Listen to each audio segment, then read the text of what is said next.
Pourquoi nos prières semblent tarder à se concrétiser? Voici quelques perspectives pour y réfléchir. 1. Le temps de Dieu n'est pas le nôtre. La Bible rappelle, pour le Seigneur, un jour est comme 1000 ans, et 1000 ans sont comme un jour. Ce qui nous paraît un délai peut faire partie d'un plan plus grand, dont nous ne percevons pas encore les tenants et les aboutissants. Défiance, Abraham a attendu 25 ans de la promesse d'un fils, Isaac, et Joseph, quant à lui, a traversé des années d'épreuves avant de voir ses rêves s'accomplir. 2. Dieu répond, mais pas toujours comme nous l'imaginons. Sa réponse peut être « oui »,« non » ou « attends ». Parfois, ce que nous demandons n'est pas ce dont nous avons réellement besoin.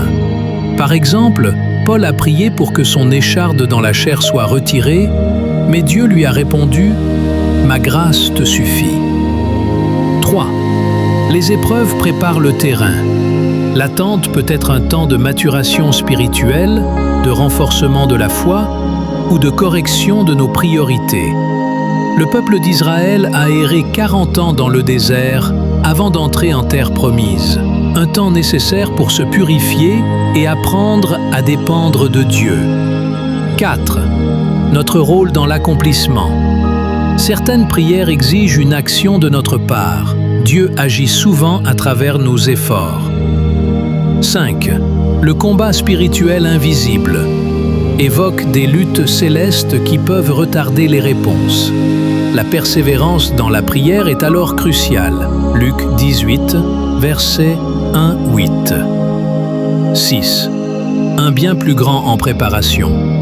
Dieu peut permettre un retard pour offrir une bénédiction plus abondante. La résurrection de Lazare, arrivée après 4 jours, a glorifié Dieu davantage qu'une guérison immédiate. Conseil pratique. Examine ton cœur. Y a-t-il un obstacle, péché non confessé, manque de pardon, etc.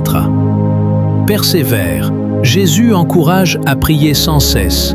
Cherche sa volonté. La phrase « Que ta volonté soit faite » doit primer sur nos désirs. Enfin, rappelle-toi que Dieu est un Père aimant. Même dans le silence, il œuvre pour ton bien. Romains 8, 28. Si tu traverses cette épreuve, sache que tu n'es pas seul. Beaucoup de grands hommes et femmes de foi ont marché ce chemin avant toi.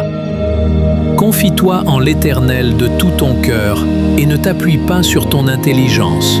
Dans toutes tes voies, reconnais-le et il aplanira tes sentiers. Proverbes 3, 5 à 6. Que Dieu te bénisse.